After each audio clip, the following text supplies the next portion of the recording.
Hey Adam, thank you for sitting down with us for this interview. Just really quickly, tell us a little bit about yourself. Thank you so much for having me. I really appreciate the opportunity to speak, and uh, I'm excited to tell you more about myself and Kahana. So, just to start a bit about myself, I always get this question, and I struggle a bit to answer it because um, there's many things to say, and I guess what I would like to say about myself is I'm a passionate individual that has a lot of energy, and that's what draws me to uh, you know start my own company and build a team around an idea. So I've always loved innovation and problem solving, and that's what and helped me to understand that I wanted to be an engineer. So that's what I eventually studied at university, and I translated that or those skills that I learned in engineering to essentially doing innovation for a business. So I love the aspect of solving a problem that doesn't really have defined parameters around it. I like being in unstructured situations, and I like to apply knowledge on the fly. And one thing that I'm currently thinking about and trying to be better at is adapting in real time and doing so extremely quickly. So decisions can be made in a split second with incomplete amounts of information and data sets.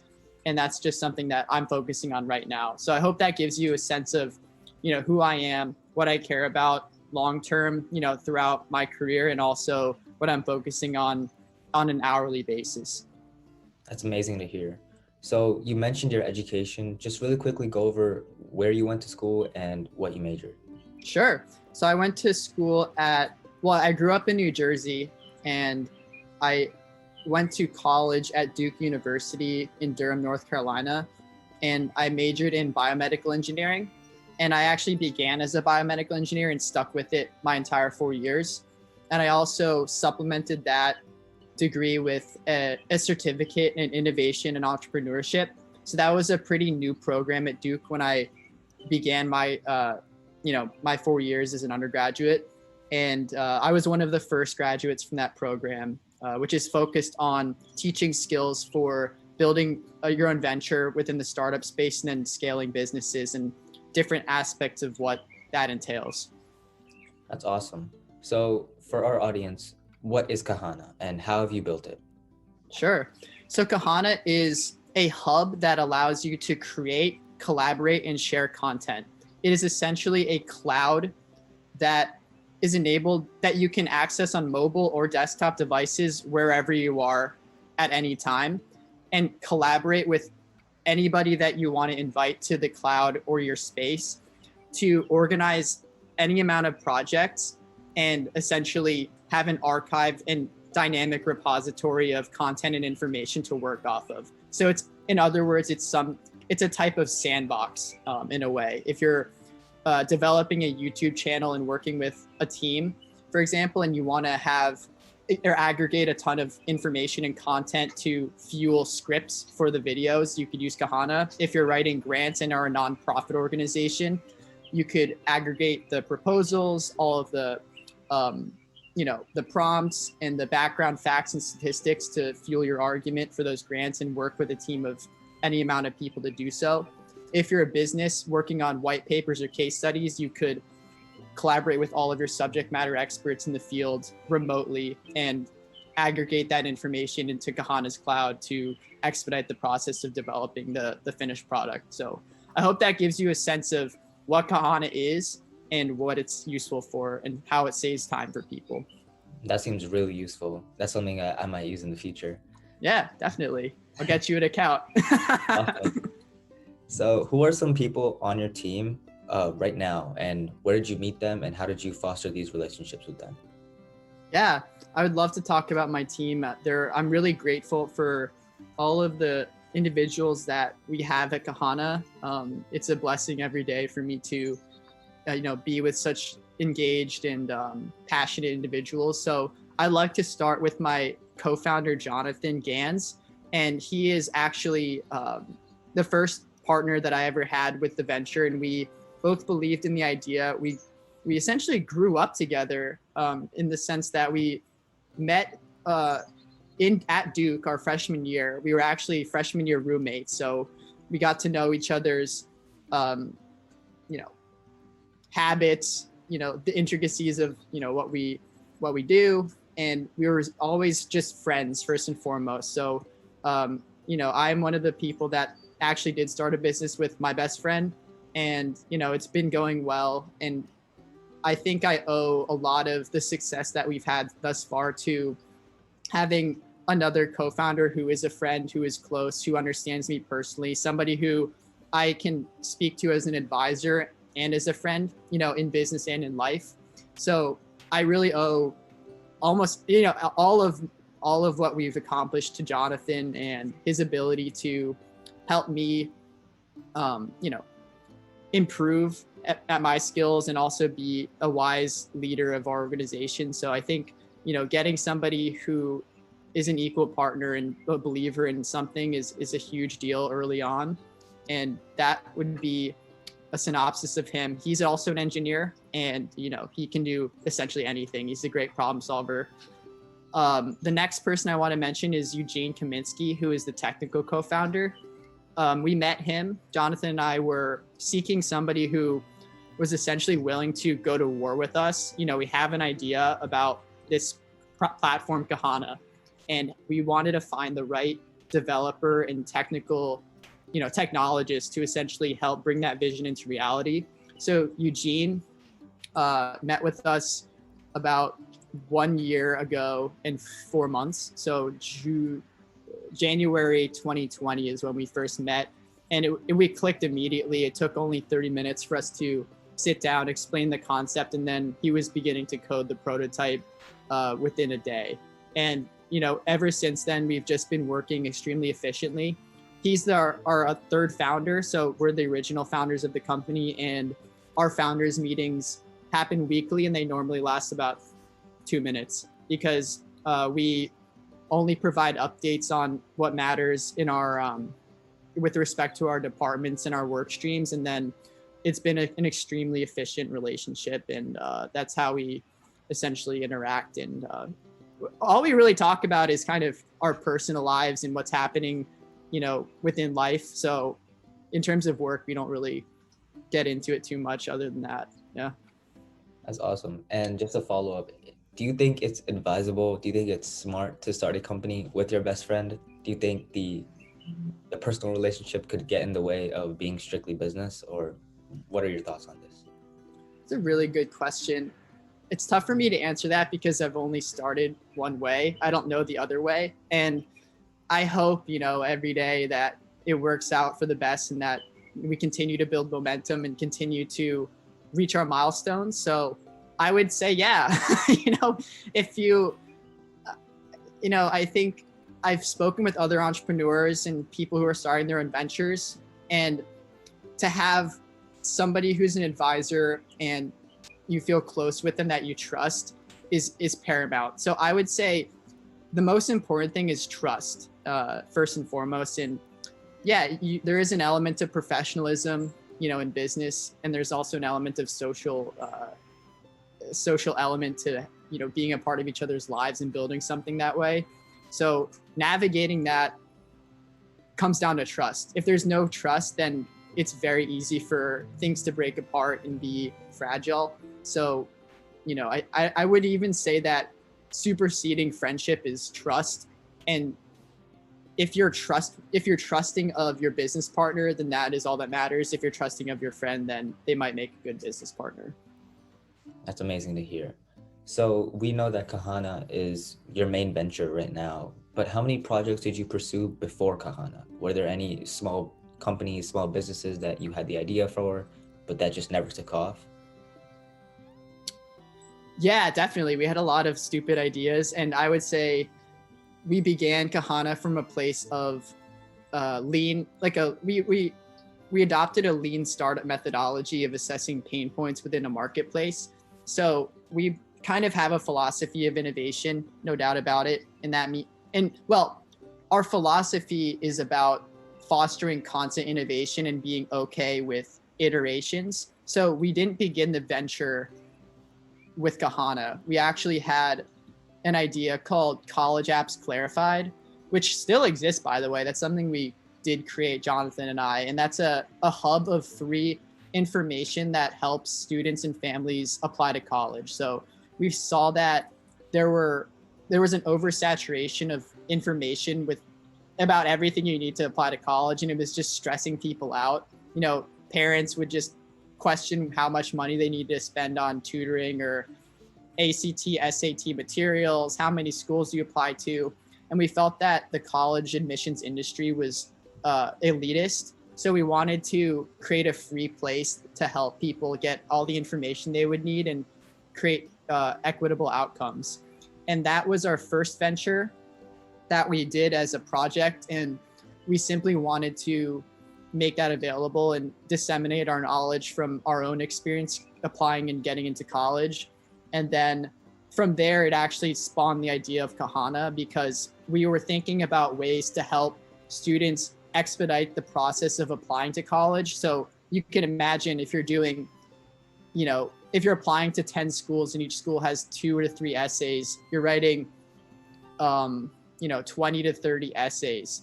And a lot of those have overlap. So to use our workspace in the cloud on your mobile device, on your desktop, to aggregate the prompts, aggregate the background research, and cross-reference your essays would be a valuable way to save time, especially because you're also doing schoolwork, you're also doing extracurriculars, and to have everything in one place for college admissions just seemed like a pretty good idea. And from there, we developed the notion of the product Kahana, and then realized that this is applicable to more than just college students. It's applicable to creators of all walks of life. So I hope that paints a picture of some of the ventures that we began with. I would say that was the major one, College Apps Clarified, which did evolve into Kahana. I also was a part of a startup called College Vine, which is still an existing company. And I was one of the first, team members when they were created. So I had a lot of, great opportunities to see how they created their product and service and then scaled their business, and was a part of the very first team that grew. I was actually a part of College Vine before it was called College Vine. It was called Admissions Hero before that. So that was my first experience of getting a taste of what a startup could be and how to build a team quickly. That's actually really incredible, because I use College Vine every day to, check my chances and everything for college. So that's really cool to see you in that capacity.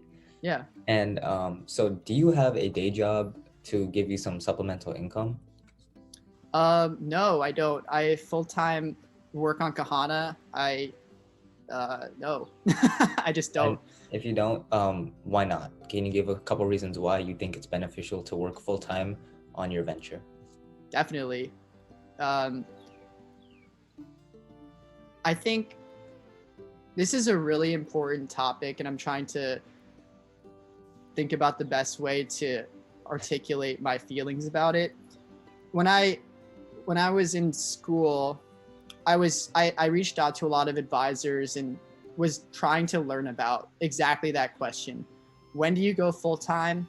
At what point do you start a venture? At what point do you feel ready? At what point do you have the resources? What does that look like? And I spoke with a lot of successful entrepreneurs, people who had done what I wanted to set out to do.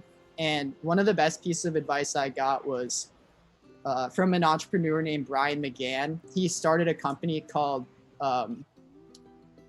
Pill Packs, which is essentially a product that helps dog owners or pet owners put their pet's medicine into a type of food that conceals the medicine so that they actually consume it. So before Pill Packs, if you try to feed your pet a pill, they wouldn't recognize it as something they could ingest or consume. So he figured out that if you put it inside of this food and conceal it, they'll eat it, and then they'll actually get their daily dosage. So I thought that was a brilliant idea and a brilliant way of seeing an opportunity. And it eventually became a very successful venture for him. So I sat down with him and got coffee, and he said, if you're truly interested in entrepreneurship, my best advice would be to get some years of experience and save your capital. So I actually did work and I completely followed his advice, and I worked in as a consultant for 2 years, and I saved money and continued to learn as much as I could about different businesses that I, was able to consult with and work with. So that helped me. But I began Kahana while I was still doing that. And one of the hardest experiences for me was actually managing that, that full-time position as a consultant and also beginning the company. So it was extremely exhausting. There's only so many hours in the day, and it became extremely taxing on my mental health and my physical health. It's just extreme. It's probably, I wanted to explain this and articulate it clearly because I do recommend people to have a full-time job and to go out and get experience and save their money. And I also recommend that, I also acknowledge that there is a transition period where you have to understand when it's the right time for you to actually transition to full-time on your business. Because if you're going to lead a team of people and you're going to recruit and, get investors, nobody is going to take you seriously unless you're full-time. That is just a fact.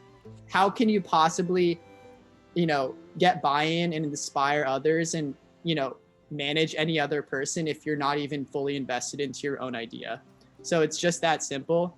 And, that transition period, if anybody is experiencing it, going from a full-time position, which has a lot of, I wouldn't say comfort, but it has a certain floor of, of support, and, you have structure. To go from that to no structure, and it can feel risky, and there's a lot of ways to, it can be a significant amount of risk to go without a salary or, formal health insurance, many things that are involved with making that transition. So I would recommend, a ton of financial planning, budgeting. You have to be on top of your finances to project out how long you can sustain your lifestyle as a not making a paycheck. And it comes down, if you're able to develop habits that allow you to live in a way that's not lavish, or, don't spend money on things that are wasteful. You need to be able to live within your means and your budget in a comfortable way. So, to do that requires a certain level of personal discipline, financial planning, and then also an assessment of your tolerance for risk, or setting your fears and looking at, how would I feel if I did not pursue this full time? What are the pros of continuing to do both at the same time, a full-time job plus your own startup or venture? And then what are the downsides of doing that? And then if you compare that to what are the pros of not having a full-time position, and most of that would be time to actually sit down and take meetings with plenty of people, not only time, but the ability to focus directly on one thing. If you have 3 projects that you're managing for a full-time job and you're managing X amount of projects for a venture, you're diluting your attention, and that can wear on you. So that is definitely a pro. A con would be you're not having any capital income at the start. So you have a certain amount of time to get your venture in a position where you're able to accrue more capital, and actually, float your operations and actually sustain yourself and pay for food, and have a roof over your head. So you need to weigh all those factors. And, it's something that I think is probably the most important thing for entrepreneurs who are doing this to assess and to, have conversations about. And another piece of advice I would have and recommend is large decisions like that merit a large amount of time to actually, come to a conclusion about. And I spent multiple months planning for that moment. And when I did make the decision, I felt, that I had done all my diligence, and it didn't feel like I woke up one day and I made a rash decision. It was a very strategic and tactful decision. That's awesome. So just jumping off that, what is the one most important thing that you've learned from your experiences throughout college, starting Kahana, being forced to manage a job and this venture and now working on it full time? What is the most important thing that you've learned? The only thing that matters is having the willpower. Nobody should, it has nothing to do, well, doing this type of thing or attempting to start your own idea and build a business around it, whatever you're passionate about will live as long as you have the willpower. And the second that your willpower is gone, so is that passion and idea. And it's just that simple. I think if you're trying to learn about the best ways to tactfully and strategically attempt something, there's just so much chaos and randomness involved with having no structure. You can't just copy the same things you can take inspiration from things that successful people have done, but there's no set pathway of being able to, there's no set A to B to C to D, like way to get to where you want to go. And you're going to make a decision, learn from it, have to look at what the situation is, choose a new direction. And over time, as long as you maintain the willpower to consistently not give up, you will find success and make progress towards your milestones, but you don't know when that will happen. You don't know exactly the right step at any given time. So the only thing that's consistent that you need to develop is willpower, period. That's it. That's the only one thing I would say. It's just, if you have the willpower, just never ever give up. That's probably the best piece of advice I've ever heard. Thank you Yeah. very much. Do you have any closing thoughts for our audience? Anything you would like to say? Well, I just wanted to say that I appreciate the opportunity to speak. I never thought I would be here, being able to address an audience about these things. And I feel like I'm still a learner. And this experience for me has been extremely humbling, for sure. There are things that I look back on and I feel like I could have done differently. And, but at the same time, I just want people to know that, it's okay to make mistakes, and it's okay to treat yourself with kindness and compassion about that. We're all human, and it's important to balance things that way. So, I just wanted I just wanted to articulate that I'm very grateful for you taking the time, and I just hope that, people can learn something from anything that I've said, because I just feel like I'm still learning, and everybody's learning, and I'm open to to continue to learn. And I just enjoy what I'm doing and being a constant learner that way. So I'm just very grateful. Thank you. That was incredible. Thank you for sitting down with us once again. And we all wish you best of luck on your ventures with Kahana and moving forward in your life.